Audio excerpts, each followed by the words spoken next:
పరిశుద్ధుడైన యేసుక్రీస్తు నామములో కూడి వచ్చిన ప్రియ దేవుని సంగమ, పరిశుద్ధులారా, మీ అందరికీ కూడా నా ప్రత్యేకమైన వందనాలు తెలియజేస్తున్నాను. Praise the Lord. బాగున్నారా? ఎందుకో చాలామంది దుఃఖముఖంతో కూర్చొని ఉన్నారు. ఏమైనా దుఃఖమా? ఏమి లేదు కదా? గట్టిగా ఒకసారి హల్లెలూయా చెప్దాం. హల్లెలూయా, గట్టిగా హల్లెలూయా. ఈరోజు ఈ కీర్తన భాగాన్ని చదువుకున్నాం, కానీ ఈ కీర్తన ఇప్పుడు ధ్యానించటం లేదు. కానీ పైన 3వ కీర్తనలో పై భాగంలో ఏముందో తెలిసిన, అబ్షాలోమును తన కుమారుని ఎదుటి నుండి పారిపోయినప్పుడు దావీదు రచించిన కీర్తన అని ఉంది. ఇక్కడ తల్లిదండ్రుల దగ్గర నుంచి పిల్లలు పారిపోతారు. కానీ ఆశ్చర్యం ఏమి అంటే, కుమారుని ఎదుటి నుండి తండ్రి పారిపోతూ ఉన్నాడు. ఎందుకు పారిపోయాడు? కారణం ఏంటి? ఎక్కడికి పారిపోయాడు? దేవుని చిత్తమైతే వచ్చే వారం ధ్యానిస్తాం. జాగ్రత్తగా ప్రార్థన చేయండి. అదే సమయంలో ఈరోజు నాతో సహా మనం అందరము ప్రార్థన చేస్తాం. ఏమని? మమ్మల్ని దీవించు, మమ్మల్ని దీవించు, మమ్మల్ని ఆశీర్వదించు అని ప్రార్థన చేస్తాం. ప్రార్థన చేస్తూ ఉన్నా కూడా చాలా సందర్భాల్లో చాలామంది దీవించబడలేకపోతూ ఉన్నారు, ఆశీర్వదించబడలేకపోతూ ఉన్నారు. కారణం ఏంటి? ఈరోజు అంశం అదే. ఎందుకంటే భక్త సింగ్ గారు ఒక మాట ఎప్పుడు చెప్తారు, పాత నిబంధనను అశ్రద్ధ చేయొద్దు. ఎందుకో తెలిసిన, పాత నిబంధనలో కూడా దేవుడు ఖచ్చితంగా తన పరిశుద్ధాత్మ చేత స్వచ్ఛంగా మాట్లాడిన గ్రంథం అది, పాత నిబంధన గ్రంథం. ఉన్నది ఉన్నట్లు చెప్పాడు, ఎక్కడ కల్లిబొల్లి మాటలు చెప్పలే. ఆయన ఖచ్చితంగా నడిచాడు తన ప్రజల ముందర, ఖచ్చితంగా తన ప్రజలతో మాట్లాడాడు. ఏం మాట్లాడాడు? నా ప్రియమైన దేవుని ప్రజలారా, ఈ దినాల్లో నేను ఆదికాండాన్ని చదువుతూ ఉన్నా. ఈరోజు నేను 36వ అధ్యాయం చదివాను. దాంతోపాటు అపోస్తుల కార్యాన్ని కూడా చదువుతూ ఉన్నా. చాలా బాధ ఏంటి అంటే, ఒక సామెత లోకంలో ఉంది, రాను రాను రాజుగారి గుర్రము చెప్పాలి, మిగిలింది మీరు చెప్పాలి. రాను రాను రాజుగారి గుర్రము గాడిద అయిపోయిందండి. ఎందుకు అంటే, అది కలిసి జీవిస్తున్న సహవాసం దేనితో? గాడిదలతో జీవిస్తావు. పక్కలోనే ఇట్లా గుర్రపు శాల ఉంటే దాని పక్కలో గాడిదల శాల కూడా ఉంది. ఇది కికి కికి కి నరిస్తే అది ఓనర్ పెడుతుంది. కొన్ని రోజులకు గాడిదలాగా తయారైపోయింది. ఎందుకో తెలుసిన, దాని బుద్ధులన్నీ దీనికి అంటబట్టాయి. ఎందుకు ఈ మాట నేను చెప్తూ ఉన్నాను అని అంటే, ఇక్కడ దేవుని పట్ల దావీదు గారు ప్రార్థన చేశారు, మా యొక్క రిబ్కా ప్రార్థన చేసింది, తర్వాత అన్న ప్రార్థన చేసినారు, జోసఫ్ అన్న, మమ్మల్ని దీవించు, మమ్మల్ని ఆశీర్వదించు. ఎందుకు ఆశీర్వదించబడలేకపోతూ ఉన్నాం? చూసారా? తెలుసుకుందాం ఈరోజు. ఆశీర్వదించబడకపోవటానికి కారణం ఏంటి తెలుసుకుందాం ఈరోజు. అదే మొట్టమొదటిది, దేవుని సన్నిధిలో నిర్లక్ష్యం. ఏంటండి? మీరు చెప్పాలి గట్టిగా, ఏంటది? నిర్లక్ష్యం. ఎలాగో నిర్లక్ష్యము? ఆరాధన ఎన్ని గంటలకండి? 10 గంటలకు. మేము పుంగనూరు నుంచి వచ్చేస్తాం. ఎందుకు ఇంత స్పీడ్గా చెప్తున్నానంటే, పుంగనూరు నుంచి వచ్చేస్తామంటే, నా కొడుకు వాడు 10వ తరగతి, ఇప్పుడు ఆరాధనకు రావటానికి వానికి వీళ్ళే. వాని గురించి నాకు పెద్ద బాధ. దేవుడు కావాలా, అదే సమయంలో వారికి చదువు కావాలి. ఎక్స్ట్రా క్లాసులు పెట్టుకుంటారు ఇప్పుడు, సాయంత్రం 7-8 వరకు. ఎరా ఆరాధనకి ఈరోజు వస్తావా అంటే, లేదు డాడీని దుఃఖమోగం వేసి చెప్తాడు వాడు. వానికి నా భార్య బాగలేకపోయినా మధ్యాహ్నం క్యారీర్ కట్టివ్వాలి, వాడిని రెడీ చేసి వాడిని పంపించాలా. తర్వాత మేము ముగ్గురు రెడీ కావాలా. 10 గంటలకంతా రెడీ, మేము ఇక్కడ ఉండాలి, 10కి ఇక్కడ ఉండాలి. కానీ ఒక్కొక్కసారి అందుకోలేకపోతా ఉన్నాం. మీరు లద్దిగం నుండి రావాలా. ఎక్కడి నుంచి రావాలా? లద్దిగం నుంచి రావాలా. 2 బస్సులు పట్టుకొని ఒక ట్రైన్ మారి కదా. నిర్లక్ష్యం. దేవుడు దేన్నైనా భరిస్తాడు కానీ దేన్ని భరించడండి? నిర్లక్ష్యాన్ని భరించడు దేవుడు. నిర్లక్ష్యాన్ని భరించడు. మీకు చిన్న మచ్చుకు కొన్ని ఉదాహరణలు చెప్తా. నిర్లక్ష్యం అంటే ఏంటో తెలుసునా?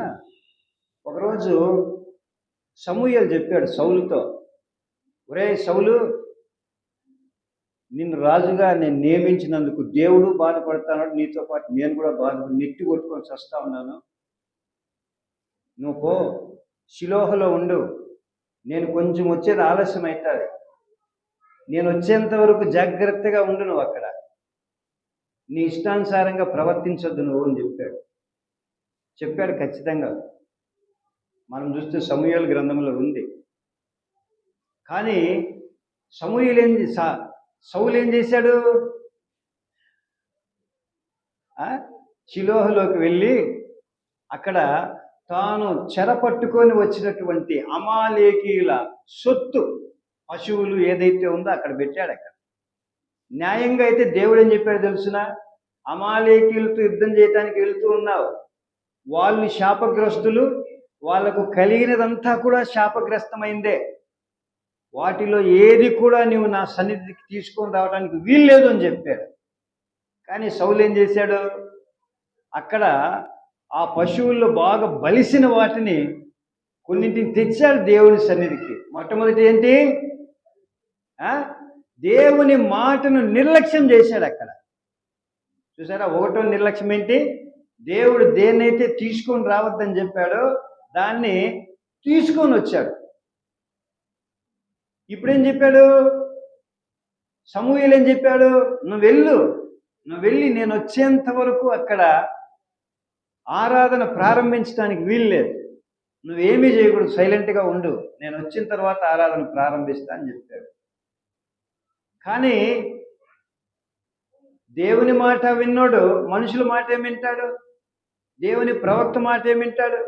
అన్నాడు సమూయేలు ఇంకెప్పుడు వస్తాడో ఏమో కానీ మనం ఆరాధన స్టార్ట్ చేస్తాము అని స్టార్ట్ చేశాడు. సమూయేలు వచ్చాడు. సమూయేలు వచ్చిన వెంటనే ఆయన మనసు వికారం అయిపోయింది. నేను చెప్పిన పని ఏంటి, నువ్వు చేస్తున్న పని ఏంటి? పైగా సమూయేలు అడిగాడు, ఏ సౌలు, అరుస్తున్నటువంటి పశువుల అరుపులు ఏంటివి అని అంటే అప్పుడు చెప్పిన మాట, నీ దేవుడైన యెహోవాకు నేను బలి అర్పించాలని అమాలేకీయుల సొత్తులో బలిసిన పశువులు తీసుకుని వచ్చాను అని చెప్పాడు.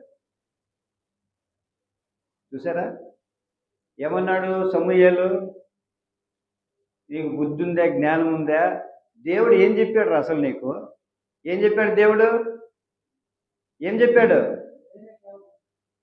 నేను శపించాను వాటిని, శాపగ్రస్తమైనవి నా సన్నిధిలో తీసుకొని రావద్దని చెప్పాడు మొట్టమొదట. నువ్వేం చేశావు? ఆ మాటను నిర్లక్ష్యం చేశావు. నేను చెప్పాను, నేను వచ్చేంత వరకు ఆరాధన ప్రారంభించొద్దు అని చెప్పాను. నువ్వేం చేశావు? నాకంటే ముందు ప్రారంభించావు. ఎందుకంత నిర్లక్ష్యమో అంటే ఆ రోజు నుండి సౌలు దేవుని చేత దీవించబడి రాజుగా అభిషేకించబడిన ఆ వ్యక్తి ఆ రోజు నుండి తన పతనానికి వెళ్ళిపోవటం ప్రారంభించాడు. చూసావా? మొట్టమొదటిది దేవుని సన్నిధిలో మనము దీవించబడలేకపోవటానికి, ఆశీర్వదించబడలేకపోవటానికి ఏంటి కారణమో? గట్టిగా చెప్పాలి. ఏంటి కారణమో? గట్టిగా. నిర్లక్ష్యము. వెనకాల మా బ్యాచ్ చెప్పండి. ఏంటి కారణమో? నిర్లక్ష్యం. మీరే ముందు ఫస్ట్ అమేన్ అంటానే ఆ కుసుంటనే అబ్బాయి ఇంక 3/4 గంట కూర్చొని పెట్టేశారని హాయిగా చూడు, ఫ్యాను 3లో తిరుగుతాను 5లోకి పెట్టినారు. నిర్లక్ష్యం. కన్ను మూసిరనుకో, పోయిన వారం చెప్పాను, ఎవరు వస్తున్నారు దగ్గరికి? చెప్పాలి గట్టిగా. దురాత్మ ఒకటే వస్తుందా? దురాత్మల సమూహం, యుద్ధము, దండు మీ దగ్గరికి వస్తుంది. జాగ్రత్త. పిసికేస్తుంది గొంతు. నిన్న రాత్రి ఒక ఆయమ్మ ఫోన్ చేసింది, సార్ నిద్రలో ఏందో గట్టిగా పక్కలో అరుస్తుంది మా యవ్వ. ఎట్లా అరిసిందమ్మా అంటే అయ్యో అని అరుస్తుందంట. జాగ్రత్త, నాకు ఆలోచన వచ్చింది. పడి పడి ముసిదాని మీద ఉన్నాయి దురాత్మలో. హల్లెలూయా.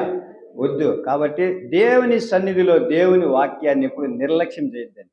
దేవుని సన్నిధిని అసలు నిర్లక్ష్యం చేయొద్దు.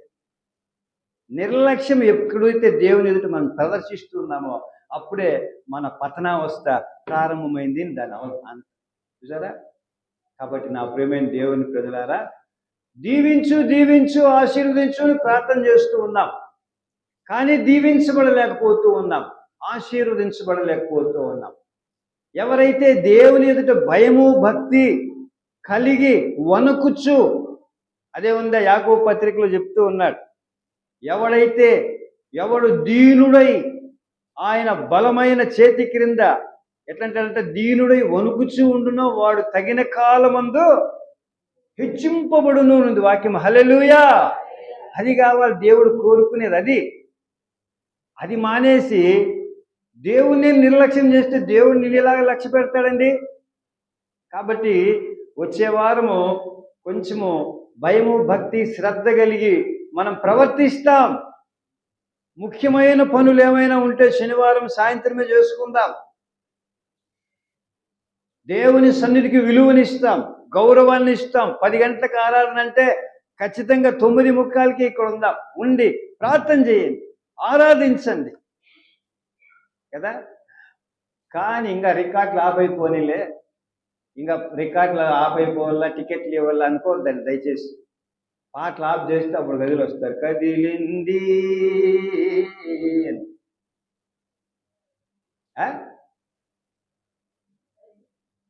నిర్లక్ష్యం. దయచేసి నిర్లక్ష్యం పనికిరా.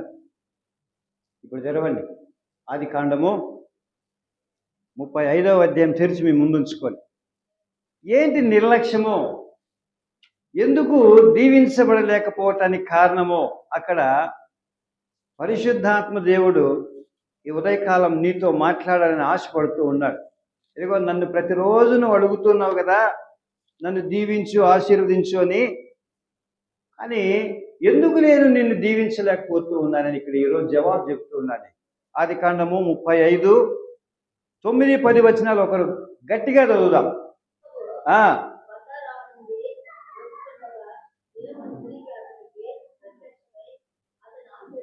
ఎట్లండి, యాకోబు పద్దనరాము నుండి వచ్చుచుండగా దేవుడు తిరిగి అతనికి ప్రత్యక్షమై అతన్ని ఆశీర్వదించెను. తర్వాత కంటిన్యూగా చదివాయిక,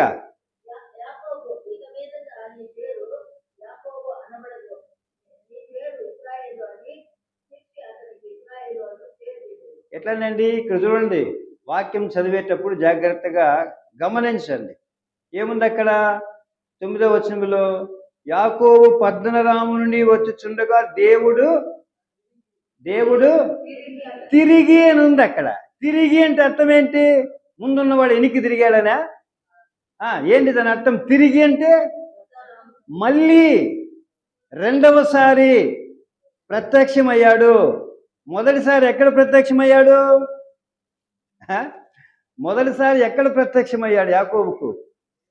మీరు మళ్ళీ 22లోకి వస్తే అక్కడ 22 నుండి 29 వరకు అక్కడ మొట్టమొదటిసారి దేవుడు, తండ్రి అయిన దేవుడు యెహోవా యాకోబును దర్శించుట మనం చూస్తూ ఉంటున్నాం.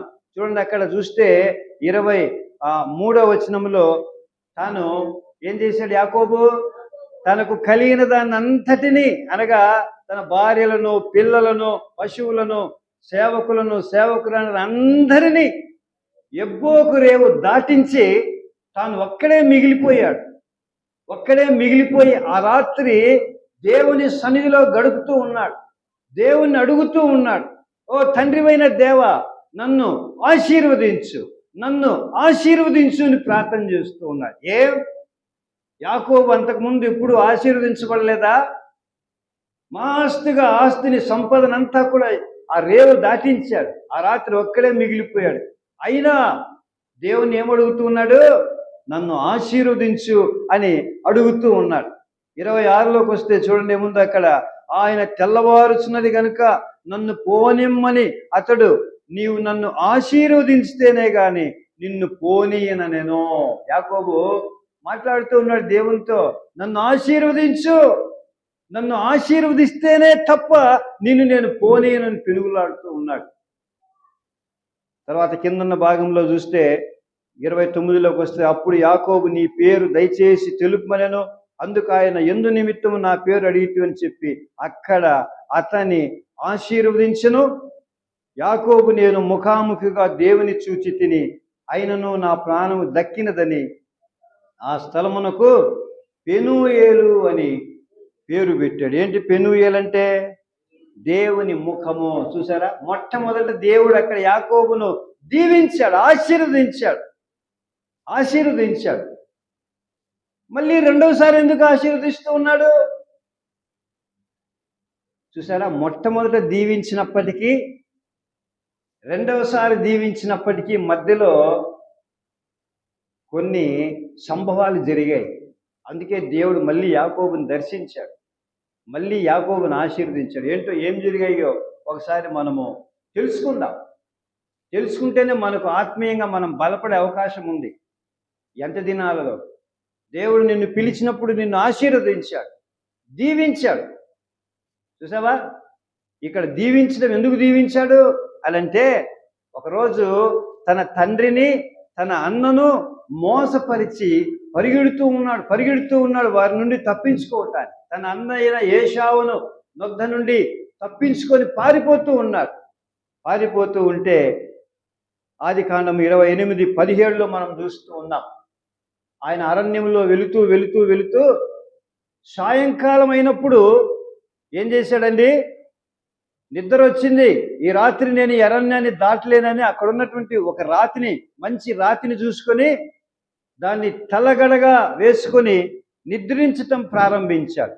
నిద్రలో ఆయనకు ఒక కళ చూస్తూ ఉంటున్నాడు. అక్కడ 17 చూస్తే 17 ఆ స్థలం అంతా కూడా మనం చూస్తూ ఉంటున్నాం. ఏముంది పరిస్థితి అక్కడ? భయంకరమైనది, ఈ స్థలం ఎంతో భయంకరము, ఇది దేవుని మందిరమే గాని వేరొకటి కాదు, పరలోకపు గవిని ఇదే అనుకుని. ఎందుకో తెలుసునా, అక్కడ పరలోకము నుండి భూమికి నిచ్చెన వేయబడి దూతలు ఎక్కుచు దిగుచు తాను ఆ కలలో చూశాడు. అందుకే ఉదయం లేచి చెప్తూ ఉన్నాడు, ఇది నిజంగా ఇది పరలోకపు గవిని అని. ఉదయాన్ని లేచి ఏం చేశాడు ఆయన? చూడండి, తెల్లవారినప్పుడు యాకోబు లేచి తాను తలగడగా చేసుకునే రాతిని దాన్ని స్తంభముగా నిలిపి దాని కొన మీద నూనె పోసెను. మరియు అతడు స్థలమునకు బేతేలను పేరు పెట్టెను. అయితే మొదట ఆ ఊరి పేరు లూజ్ కదా. అక్కడ ఇంకొక ప్రమాణం చేశాడు. మొట్టమొదట మనకు ఈరోజు అంశం ఏంటంటే ప్రమాణం చేశాడు. ఏముంది 20లో నుండి నేనే చదువుతా, జాగ్రత్తగా వినండి. అప్పుడు యాకోబు, నేను తిరిగి నా తండ్రి ఇంటికి క్షేమముగా వచ్చినట్లు దేవుడు నాకు తోడై ఉండి నేను వెళ్ళుచున్న ఈ మార్గములో నన్ను కాపాడి తినుటకు ఆహారమును ధరించుకునుటకు వస్త్రములను నాకు దయచేసిన ఎడల యెహోవా నాకు దేవుడై ఉండును. మరియు చూడండి, మరియు స్తంభముగా నిలిపిన ఈ రాయి దేవుని మందిరమగును. మరియు నీవు నాకిచ్చు యావత్తులో 10వ వంతు నిశ్చయముగా నీకు చెల్లించదనని ఏం చేశాడంట? చెప్పండి ఒకసారి. మొక్కుబడి చేసుకున్నాడు. ఎక్కడ మొక్కుబడి చేసుకున్నాడు?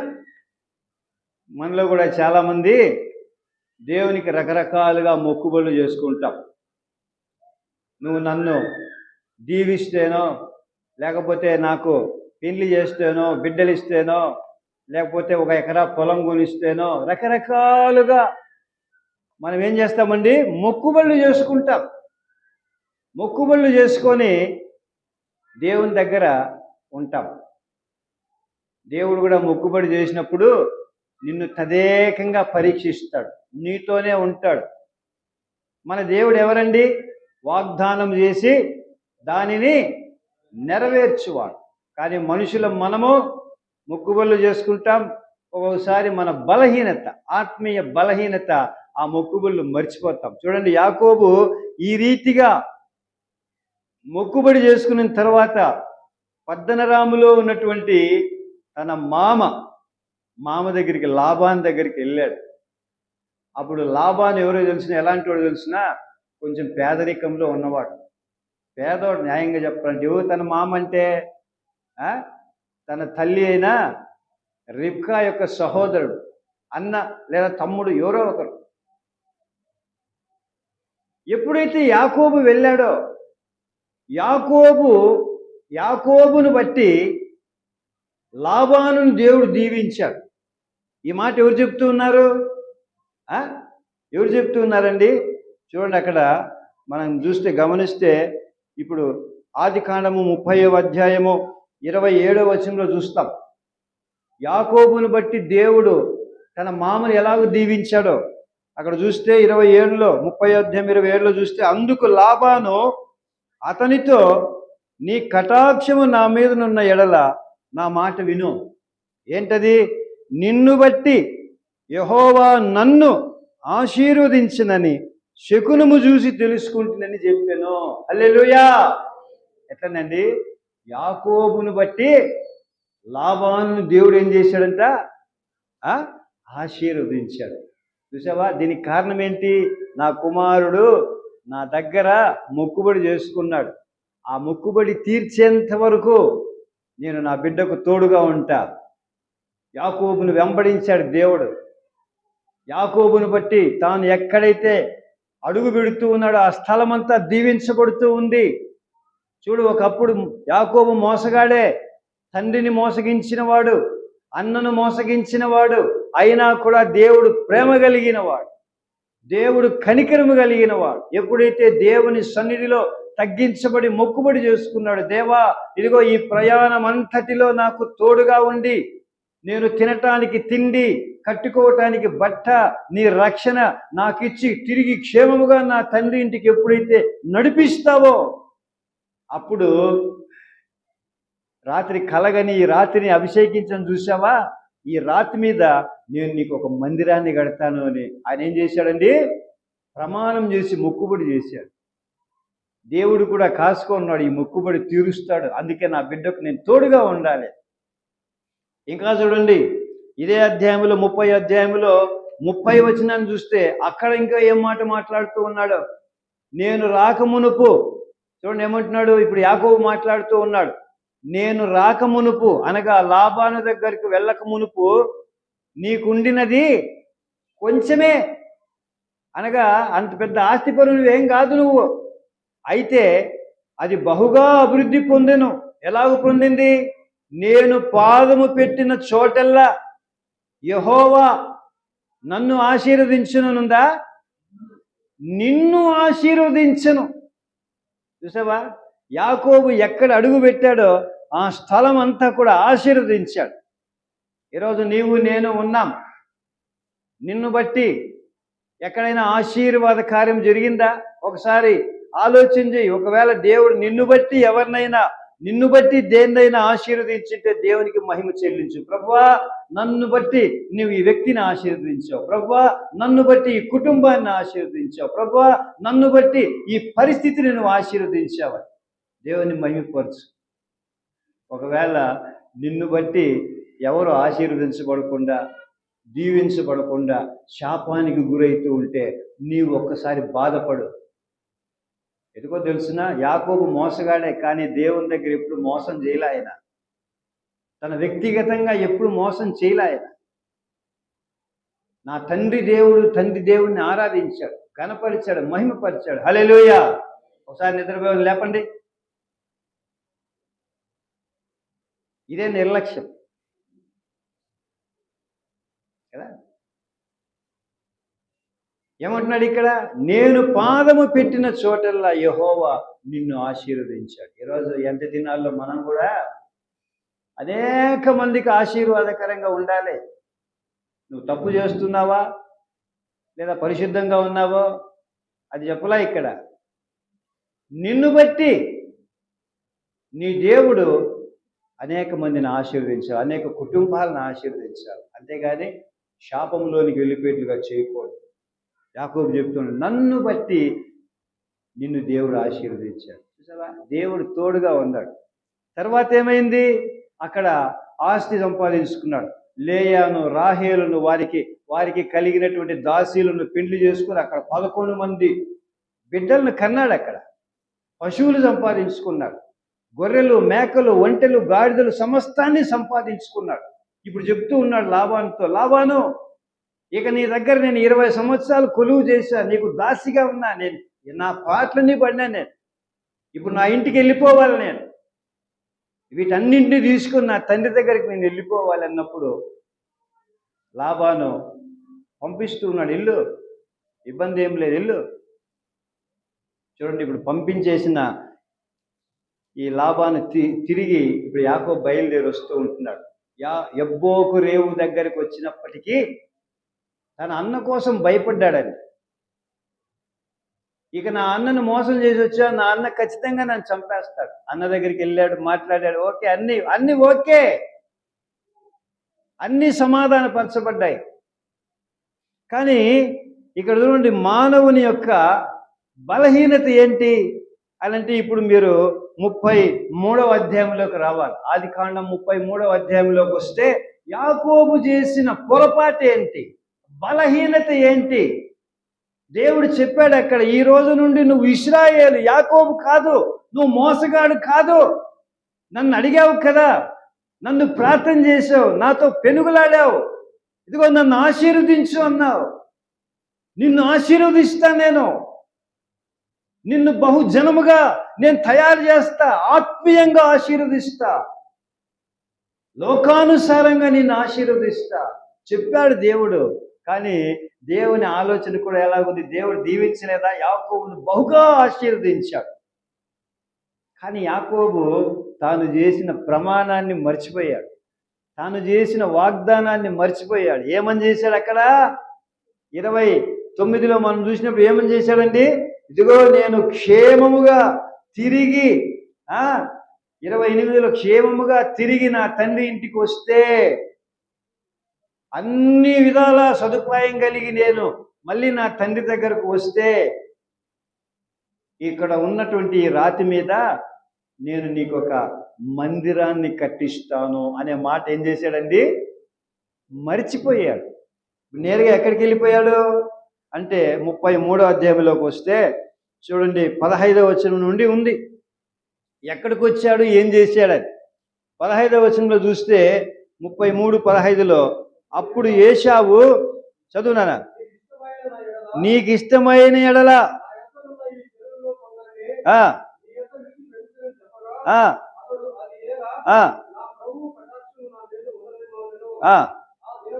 ఆ దినమున చూడండి, జాగ్రత్తగా ఉండండి. అప్పుడు యాకోబు సుక్కోతుకు ప్రయాణమైపోయి తనకొక ఇల్లు కట్టించుకున్నాడు, తన పశువులకు పాకలు వేయించాడు.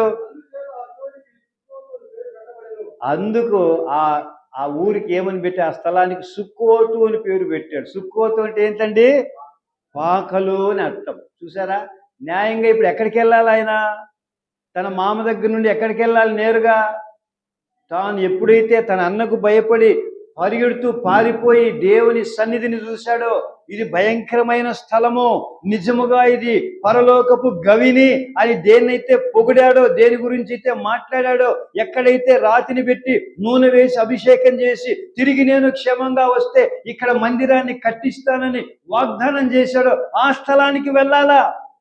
ఆ స్థలానికి వెళ్లకుండా నేరుగా ఎక్కడికో వెళ్ళి తన కోసం ఇల్లు కట్టించుకొని అక్కడ ఉండిపోయాడు. ఆ సమాచారాన్ని మర్చిపోయాడు ఆయన. ఇప్పుడు మీరు అడగవచ్చు, ఏం తప్పేముంది సార్ దాంట్లో, కట్టించకపోతే ఏమైపోతుంది, దేవునికి గుడి ఏమన్నా అవసరమా? కాదు. నువ్విచ్చిన మాట దేవుని సన్నిధిలో నెరవేర్చుతున్నావా లేదా నిర్లక్ష్యం చేస్తూ ఉన్నావా? దేవుని నువ్వు చేసుకున్న ఒడంబడిక ఏదైనా ఉంటే దయచేసి నిర్లక్ష్యం చేయొద్దు. ఎందుకో తెలుసునా, దేవుడు ఖచ్చితంగా మాట్లాడుతున్న మాట ఇక్కడ. నువ్వు ఎప్పుడైతే దేవుని మాటను, దేవునికి ఇచ్చిన ప్రమాణాన్ని నువ్వు నిర్లక్ష్యం చేస్తావో, చాలామంది రకరకాలుగా ప్రమాణాలు చేస్తారు దేవుని సన్నిధిలో. దానివల్ల నష్టాలే మనకి ఎక్కువ, శోధనలే మనకి ఎక్కువ. చూసావా? ఏం నష్టపోయాడు? మనం చదువుకున్న మొట్టమొదటి చదివాం ఆ వాక్యము, దాని వెనకాల ఉన్నటువంటి సమాచారం ఇదంతా. ఏం నష్టపోయాడు ఆయన? ఇప్పుడు చూడండి, దేవునికి ఇచ్చిన మాటను నిర్లక్ష్యం చేశాడు, మర్చిపోయాడు, వెళ్ళాడు, సంపాదించుకున్న ఆస్తితో పాటు తనకు ఒక ఇల్లు కట్టించుకున్నాడు, అక్కడ ఉండిపోయాడు. తిరిగి తన యొక్క వాగ్దానాన్ని, తన యొక్క ప్రమాణాన్ని దేవుడు గుర్తు చేస్తూ ఉన్నాడు. ఎలా గుర్తు చేస్తూ ఉన్నాడు? 34వ అధ్యాయంలోకి రండి. ఇప్పుడు ఆదికాండం 34లో ఏముంది చూడండి ఒకసారి. అక్కడ మొదటి వచనంలో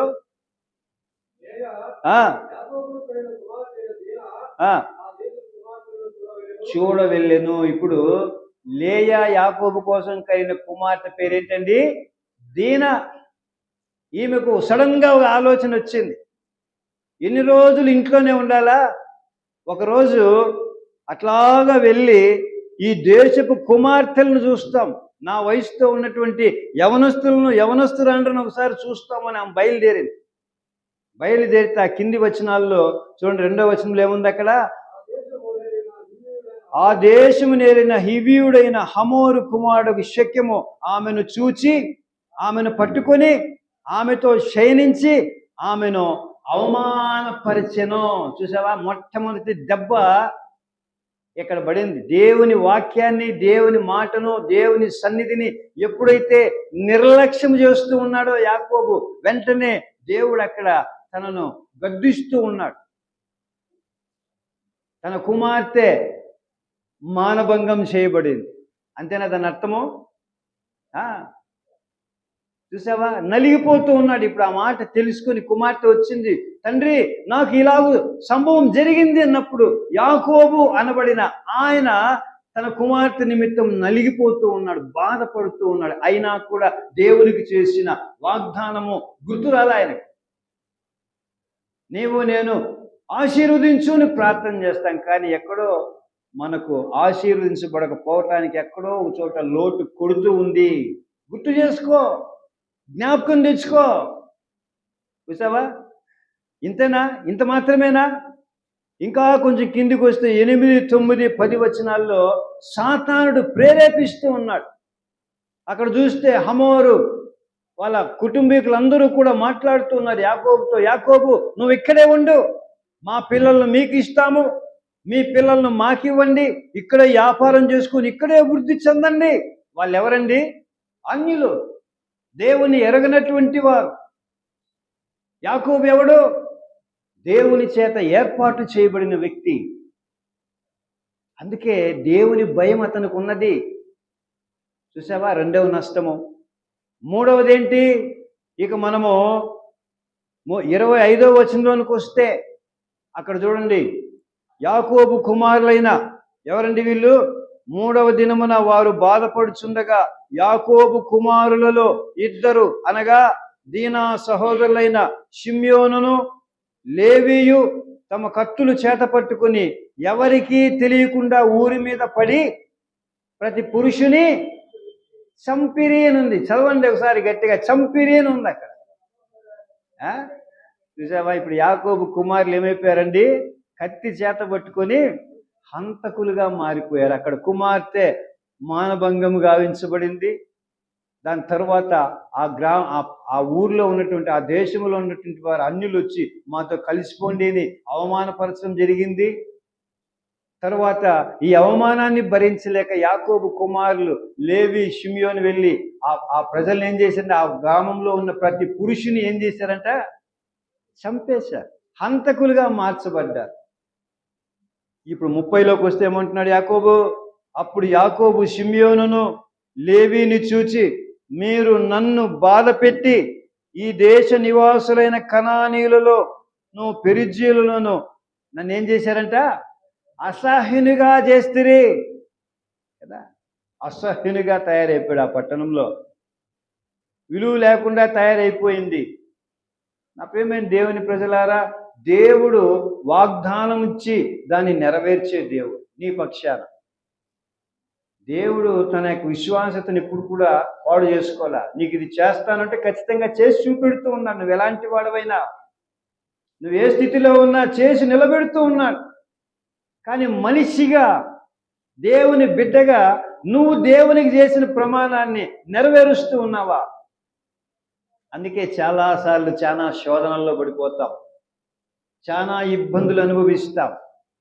నువ్వు ఈ ప్రపంచంలో ఎవరినైనా నిర్లక్ష్యం చేయి, ఏమి మనకు దాన్ని ఏమంటారంటే వ్యత్యాసం ఉండదండి. దేవుని నిర్లక్ష్యం చేసినా వ్యత్యాసం ఉండదు. కానీ దేవుని నిర్లక్ష్యం చేస్తే నువ్వు ఖచ్చితంగా ఆ యొక్క ఫలితాన్ని అనుభవిస్తావు. అందుకే దయచేసి నా ప్రియమైన దేవుని సంగమా, ఈ వాక్యాన్ని వీక్షిస్తున్న ప్రజలారా, దేవుణ్ణి ఎప్పుడు కూడా నిర్లక్ష్యం చేయొద్దని. అందుకే ఎన్నోసార్లు చెప్పాను. యెషయా గ్రంథము 55లో మనం చూస్తే అక్కడ దేవుడు సమీపముగా ఉన్నప్పుడే నువ్వు ఆయన ఏం చేయాలంట? యెహోవా సమీపముగా ఉన్నప్పుడే ఆయనను వేడుకో. ఆయన దొరుకు కాలమున ఆయన ఏం చేయాలి? నువ్వు వెదకాలి. ఇది దేవుడిచ్చిన ధన్యత, అవకాశం నీకు. దేవుని మందిరము, దేవుని సన్నిధి నీ దగ్గరే ఉన్నప్పుడు నువ్వేం చేస్తూ ఉన్నావండి? దేవుని నిర్లక్ష్యం చేస్తావు. ఏమో ఇంట్లో మూటలు మోసి కష్టపడిపోయినాను, రాత్రి అంతా అండగొట్టి ఈరోజు వాక్యం వినడానికి వచ్చి అన్నట్టు నిద్రపోతావు. వీడొచ్చి నిద్రపోయేది నిర్లక్ష్యమా, లేకపోతే దేవుని మహిమపరిచేదా? చెప్పండి ఒకసారి. పక్కగా ఇది చెప్తా ఉంటుంది ఒకసారి, రే భద్రము, ఎక్సిలేటర్ స్పీడ్ తిప్పేస్తా ఉండవు, భద్రము జాగ్రత్త తగ్గించు అని చెప్తుంది. కానీ అంత గట్టిగా చెప్పకపోతే, ఇంత గట్టిగా చెప్తా ఉంటేనే కనీసం బుర్రలోకి దూరలేదు. అయినా కూడా నోరు తెరిచి పాపము ఊర్లో ఉండే దక్షిణ దేశపు ఈగలన్నీ వచ్చి నోట్లో దూరతాను కూడా అట్లా నిద్రపోతాం. నిర్లక్ష్యం. మళ్ళీ ఏం చేస్తాము? ప్రార్థన చేస్తాం, నన్ను దీవించు, నన్ను ఆశీర్వదించు. దేవుడు అడుగుతాడు, ఈరోజు ఏం వాక్యం విన్నావురా? నేను నీతో మాట్లాడితే కదా. ఏం వాక్యం విన్నావే? నీతో మాట్లాడితే కదా చెప్పు అంటే, ఆహా ఏందో చెప్పినాలే, ఏందో చెప్పినావులే. దేవుడు కూడా అట్లా అంటాడు, ఏందో చేస్తాలే, నిన్ను ఆశీర్వదిస్తాలే, చేస్తాలే. దేవుడు కూడా అట్లే మాట్లాడతాడండి. అందుకే దేవుని సన్నిధిలో దేవుని దయచేసి నిర్లక్ష్యం పెట్టొద్దు, నిర్లక్ష్యం చేయొద్దు. యాకోబు దేవుడు ఇక్కడ చూడండి, దేవుని నిర్లక్ష్యం చేసినందుకు తన కుమార్తె పక్షంగా యాకోబుతో మాట్లాడుతూ ఉన్నాడు. ఆ ఊర్లో ఉన్న ప్రజల పక్షంగా యాకోబుతో మాట్లాడుతూ ఉన్నాడు. తన కుమారుల పక్షముగా యాకోబుతో మాట్లాడుతున్నాడు. అయినా యాకోబుకి ఇంకా బుద్ధి జ్ఞానం రాలా, ఇంకా మందబుద్ధిగానే కూర్చొని ఉన్నాడు. మందబుద్ధి అంటే ఎవరండి? నేను ఎగతాళి చేయను. మందబుద్ధి అంటే ఎవరు? 10 సార్లు చెప్పినా వాడు అంటాడు. ఇట్లా రే ఆడ పోయి ఆ తట్ట దేబోరా, ఆ బుట్టి దేబో, ఆ పార దేబో అంటే వాడు అంటాడు. మూతి ఇట్లా పెట్టి అని. మందబుద్ధి. ఇప్పుడు కూడా తెలుసుకోలే యాకోబు ఇంకా, చూసారా? కానీ దేవుడే ఏం చేశాడు? దేవుడే గుర్తు చేస్తూ ఉన్నాడు, రే నిజంగా నువ్వు మోసగాడేరా. 35వ అధ్యాయంలోకి రండి. ఇప్పుడు 35వ అధ్యాయంలోకి వస్తే మొదటి నుంచి దేవుడు మాట్లాడుతున్నాడు యాకోబుతో. ఏమని? యాకోబు, దేవుడు యాకోబుతో నీవు లేచి, ఏమంటున్నాడండి? నీవు లేచి. ఏం యాకోబు నిద్రపోతున్నాడు అక్కడ?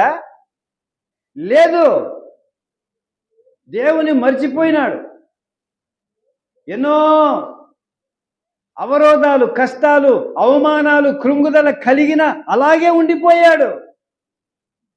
దేవునికి ఇచ్చిన మాటని జ్ఞాపకం చేసుకోవాలా. అందుకే ఇక్కడ చెప్తూ ఉన్నాడు, యాకోబు నీవు లేచి అంటే దాని అర్థం ఏం తెలుసిన? ఇకనైనా నిన్ను నువ్వు సరి చేసుకో, ఇకనైనా నిన్ను నువ్వు బలపరుచుకో. లేచి బేతేలునకు వెళ్ళి అక్కడ నివసించి నీవు పారిపోయినప్పుడు నీకు కనబడిన దేవునికి అక్కడ బలిపీఠమును కట్టమని చెప్పగా యాకోబు తన ఇంటి వారితోనూ తన యొద్దనున్న వారందరితోనూ ఏం చేశాడంటే ప్రయాణం అయ్యాడు. చూసి అప్పుడు గుర్తొచ్చింది యాకోబుకు, అరే రే రే రే రే ఎంత పని చేశాను నేను కష్టకాలములో. అదే చెప్తున్నాడు, గుర్తు చేస్తూ ఉన్నాడు ఇక్కడ. ఇదిగో నీ సహోదరుడైన ఏశావు ఎదుటి నుండి నీవు పారిపోయినప్పుడు, ఎక్కడ నన్ను చంపేస్తాడని మరణ భయములో ఉన్నప్పుడు, ఇన్ని సంవత్సరాలైనా నాకు పెళ్లి కాలేదని కృంగిపోయినప్పుడు, నా బిడ్డలు ఎంతసేపు అయినా అనేక రకాలైన పాప ఆలోచనలతో గురైపోయి ఈ లోకంలో కలిసిపోయారని నువ్వు దిగులు పడినప్పుడు కదా, నా పేదరికం ఇంతంత కాదు అని దేవుని దగ్గర మొరపెట్టినప్పుడు, నా కుమారులకు కుమార్తెలకు ఉద్యోగం రాలేదు అని నువ్వు కుమిలిపోయినప్పుడు, నా బిడ్డలు నా మాట వినలేదని ఏడ్చినప్పుడు, అప్పుడు నువ్వేమనుకున్నావు తెలిసినా, ఈ కార్యము బాగైతే నిజంగా నేను దేవునికి ఇది చేస్తా అది చేస్తా అని మొక్కున్నావు. ఇక్కడ యాకోబు అదే చెప్పాడు, దేవుడు గుర్తు చేస్తూ ఉన్నాడు. నీ అన్న అయిన ఏశావు దగ్గర నుండి నువ్వు పారిపోయినప్పుడు నీకు కనబడిన దేవునికి అక్కడ బలిపీఠమును కట్టమని చెప్పగా, ఇప్పుడు గుర్తొచ్చింది మనోనికి, అరే ఆ రాత్రి నేను చూసింది నిజమే, అక్కడ గుడి కడతానని మొక్కునింది నిజమే, కానీ దాన్ని మర్చిపోయి గుడి కట్టకుండా నా కోసం ఇల్లు కట్టించుకొని ఇక్కడ బతుకుతూ ఉన్నా. చూసావా, దేవుని దగ్గరకు వచ్చేటప్పుడు కూడా చూడండి శోధనలు ఎన్నున్నాయో. ఏం చెప్తున్నాడు ఇక్కడ? 2-3 కలిసి ఉంది ఈ వచనం. యాకోబు తన ఇంటి వారితోనూ తన యొద్దనున్న వారందరితోనూ మీ యొద్దనున్న అన్య దేవతలను పారవేసి మిమ్మును మీరు శుచిపరచుకొని మీ వస్త్రములను మార్చుకొనుడి, మనము లేచి బేతేలునకు వెళ్ళుదము. నా శ్రమ దినమున నాకు ఉత్తరం ఇచ్చి నేను వెళ్ళిన మార్గమును నాకు తోడై ఉండిన దేవునికి బలిపీఠమును అక్కడ కట్టెదమని చెప్పాను. ఇప్పుడు పశ్చాత్తాపడుతూ ఉన్నాడు. ఈ అన్ని దేవతలు ఎక్కడి నుంచి వచ్చాయి? చెప్పు, గట్టిగా చెప్పు. వస్తూ రాహేలకి ఏం చేసింది తెలిసినా, వాళ్ళ ఇంట్లో ఉండే గృహదేవతను దొంగిలించి తన దాసురాలు అందరినీ వచ్చారు కదా, వాళ్ళల్లో చూడండి, ఎప్పుడైతే దేవుని వాక్యాన్ని యాకోబు మర్చిపోయాడో వీళ్ళల్లో ఏమైందండి? విగ్రహారాధన ప్రారంభమైంది. యాకోబుకు తెల్లేదా, బుర్ర లేదా, బుద్ధి లేదా? ఎందుకు ఈ రకంగా జరుగుతూ ఉంది? నా తండ్రి అయిన దేవుడు సజీవుడు, నిజమైన దేవుడు, శక్తి కలిగిన వాడు, సర్వ సృష్టికర్త తెలియదా యాకోబుకు? అయినా నా దగ్గర ఎందుకు ఈ విగ్రహారాధన ప్రారంభించబడింది? కనుక్కోలేకపోయాడు. తన భార్య దీనికి అంతటికీ కారణమని కనుక్కోలేకపోయాడు. అందుకే దేవుడు చెప్తున్నాడు, నీలోనున్న అన్య దేవతల విగ్రహాలను పారవేయండి. చూసావా, దేవుని వాగ్దానాన్ని, నువ్వు దేవునికి ఇచ్చిన వాగ్దానాన్ని మర్చిపోతే ఇన్ని శోధనలు, ఇన్ని ఆటంకాలు నీ దగ్గరికి చేరతాయి. నువ్వు దీవించబడలేకపోతావు, ఆశీర్వదించబడలేకపోతావు. నువ్వు ప్రార్థన చేసుకోవచ్చు, చచ్చినంత వరకు ప్రార్థన చేసుకోవచ్చు, అంతే. దేవుని ఎప్పుడైతే నిర్లక్ష్య పెడతావో నువ్వు ఎప్పటికి కూడా దీవించబడలేవు. ఎందుకయ్యా దైవజనునిగా ఈ మాట మాట్లాడుతావు, నువ్వు నీకు సిగ్గులేదా అని మీరు అడగచ్చు. దేవుని వాక్యమే చెప్తూ ఉంది ఇక్కడ. యాకోబుకి ఏం చేశాడని వాగ్దానం ఇచ్చాడు, అబ్రహాంతో చెప్పాడు, అబ్రహామా, నీ సంతానములో నుండి వచ్చే వాళ్ళే ఈ భూమి మీద, సకల భూమి మీద నీ బిడ్డలుగా మార్చబడతారు, దీవించబడతావు. కానీ ఆ వాగ్దానం నెరవేర్చాలంటే, ఆ వాగ్దానం జరగబడాలంటే అందుకు తగినటువంటి మనిషి ఎలాగుండాలండి? దేవుని లక్ష్య పెట్టేవానిగా ఉండాలి. నీ కుటుంబంలో నీవు, నీ భార్య, నీ బిడ్డలు దేవుని లక్ష్య పెట్టేవారుగా ఉండాలి. అపోస్తుల కార్యం 10లోకి వెళితే అక్కడ ఏముంది? కొర్నేలితో మాట్లాడుతున్నాడు దేవుడు. కొర్నేలి, నీవును నీ కుటుంబము చేయు ప్రార్థనలు, యాచనలు ఎక్కడికి వచ్చాయంట? ఎక్కడికి వచ్చాయండి? పరలోకం వరకు వచ్చాయంట, పరలోకంలోనికి వచ్చాయంట. వాళ్ళు దేవుని లక్ష్య పెట్టారు, అందుకే ఆ కుటుంబం దీవించబడింది. ఈరోజు నీ కుటుంబముగా నీవు దేవుని లక్ష్య పెడుతూ ఉన్నావా? నిర్లక్ష్యం చేస్తూ ఉన్నావా? ఒక్కసారి నిన్ను నువ్వు పరీక్షించుకో, జ్ఞాపకం చేసుకో. చూసావా, ఎప్పుడైతే ఆయన యాకోబు తిరిగి పద్దనరాము నుండి వచ్చిన తర్వాత దేవునికి ఎక్కడైతే ప్రమాణం చేశాడో తిరిగి ఆ స్థలానికి బేతేలుకు వెళ్ళి అక్కడ ఆయన బలిపీఠమును కట్టి, అనగా దేవునితో తిరిగి సంబంధాన్ని ఏర్పరచుకుని దేవునితో సహవాసం చేసి, అక్కడ అదే చెప్తూ ఉన్నాడు, అక్కడ నివసించి అని మాట్లాడుతూ ఉన్నాడు. యాకోబుతో నీవు లేచి బేతేలునకు వెళ్ళి అక్కడ నివసించి, దేవునితో పాటు నివసించి తిరిగి ఆయన వస్తూ ఉన్నప్పుడు జరిగిన సంభవమే 35వ అధ్యాయము 9-10 వచనాల్లో, యాకోబు పద్దనరాము నుండి వచ్చుచుండగా దేవుడు తిరిగి అతనికి ప్రత్యక్షమై అతనిని ఆశీర్వదించెను. హల్లెలూయా, హల్లెలూయా. ఎప్పుడైతే దేవుని లక్ష్య పెట్టి దేవునికి ఇచ్చిన మాట నెరవేరుస్తామో అప్పుడు దేవుడు తనకు తానుగా నీ ఎదుటికి వస్తాడు, నీ పేరు పెట్టి పిలుస్తాడు. నిన్ను నేను ఆశీర్వదిస్తా, నిన్ను నేను దీవిస్తా. ఈ రోజు నుండి యాకోబు కాదు నువ్వు, ఈ రోజు నుండి ఎవరు నువ్వు? నీ పేరు యాకోబు. ఇక మీదట నీ పేరు యాకోబు అనబడు, నీ పేరు ఇశ్రాయేలు అని చెప్పి అతన్ని ఇశ్రాయేలుని పేరు పెట్టాను. చూసారా, అక్కడ మాట్లాడిన తర్వాత దేవుని పరిస్థితి చూడండి.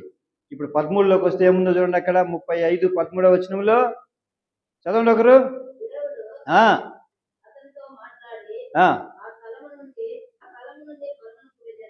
చాలు. ఎట్లంటే దేవుడు అతనితో మాట్లాడిన స్థలము నుండి ఎక్కడికి వెళ్ళాడంట? ఫరవోనుకి వెళ్ళాడంటే పరలోకానికి వెళ్ళాడు. యాకోబును ఆశీర్వదించడానికి ఎక్కడి నుంచి వచ్చాడు దేవుడు? పరలోకం నుండి వచ్చాడు. నువ్వు కూడా చెప్తావు, ప్రభువా రోజులో కనీసం 3 సార్లు ప్రార్థన చేస్తాను. ఎప్పుడు దేవుని దగ్గర ఉడంబడిక చేసుకున్నావు? ఎప్పుడు చేసుకున్నావు? ప్రతిరోజు వాక్యం చదువుతా. జనవరి 1 రోజు నువ్వేం చేసావంటే ప్రమాణం చేసావు దేవుని దగ్గర. చేసుకున్నారా? ఎంతమంది చేశారు ప్రమాణం? జనవరి 1 రోజు నేను రోజు ప్రార్థన చేసుకుంటా, నేను రోజు బైబిల్ చదువుతా, ఒక ఆదివారం కూడా తప్పకుండా నేను గుడికి వస్తా, ప్రమాణాలు చేశావు. కరెక్ట్ సమయానికి వస్తా, ప్రమాణం చేసావు. కానీ ఆ ప్రమాణాన్ని నువ్వేం చేస్తున్నావు? నెరవేర్చలేకపోతున్నావు. ప్రియమైన దేవుని ప్రజలారా, ఈ ఉదయకాలము యాకోబుని నీ ముందర ఉంచాడు. యాకోబు మోసగాడే అయినా కూడా దేవుని దగ్గర ప్రమాణం చేశాడు. ప్రమాణాన్ని మర్చిపోయాడు. మర్చిపోయినటువంటి ఆ ప్రమాణాన్ని బట్టి దేవుడు ఇప్పుడు యాకోబుతో మాట్లాడుతూ ఉన్నాడు. నష్టాన్ని కలిగించాడు. తిరిగి ఇప్పుడు ఏం చేస్తూ ఉన్నాడు? దేవుడు ప్రేమపూర్ణుడు, కనికర పూర్ణుడు కాబట్టి తిరిగి దేవుడు చెప్పిన మాటను, యాకోబు చెప్పిన మాటను నెరవేర్చుకొని ఇప్పుడు దేవుడు ఏం చేస్తున్నాడు? యాకోబును దీవిస్తూ ఉన్నాడు, ఆశీర్వదిస్తున్నాడు. ఈ ఉదయకాలంలో నీవు కూడా ఇలాంటి దురవస్థలో ఉంటే, దేవునికి మాట ఇచ్చి దాన్ని నెరవేర్చలేకపోతూ ఉంటే ఒకసారి జ్ఞాపకం చేసుకో, ప్రభువా ఈ మాట నీకు చెప్పానయ్యా, దీన్ని చేయలేకపోతూ ఉన్నాను, దీనిని బట్టి నేను ఆశీర్వదించబడలేకపోతూ ఉన్నాను, నన్ను క్షమించు, పశ్చాత్తాపడు, ఆ మాటను నెరవేర్చు. పరలోకములో ఉన్న దేవుడు, తండ్రి అని దేవుడు స్వయంగా ఆయన నీ దగ్గరకు వచ్చి నీతో చెప్తూ ఉన్నాను, నేను నిన్ను ఆశీర్వదిస్తాను. ఈ రోజు నుండి నువ్వు మామూలు వ్యక్తివి కాదు, ఆశీర్వదించబడినవు. ఇశ్రాయేలే కానీ నువ్వు యాకోబు కాదు. నీ పేరు కూడా అలాగే మాట్లాడతాడు దేవుడు. కళ్ళు మూసుకుందాం. కళ్ళు మూసుకొని ఒకసారి ఏమి దేవుని దగ్గర ప్రమాణం చేశావో ఆలోచన చేయి, జ్ఞాపకం తెచ్చుకో. దేవుడు అడుగుతూ ఉన్నాడు, నా ఎదుట నువ్వు ప్రమాణం చేశావు, ఆ ప్రమాణాన్ని నెరవేర్చు.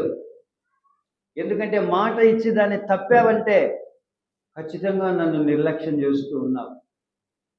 ఒక క్షణము నేను నిర్లక్ష్యం చేస్తే నువ్వు ఈ భూమి మీద జీవిస్తావా అని దేవుడి ఉదయకాలం ప్రశ్నిస్తూ ఉన్నాను. నేను దేవునితో మాట్లాడు.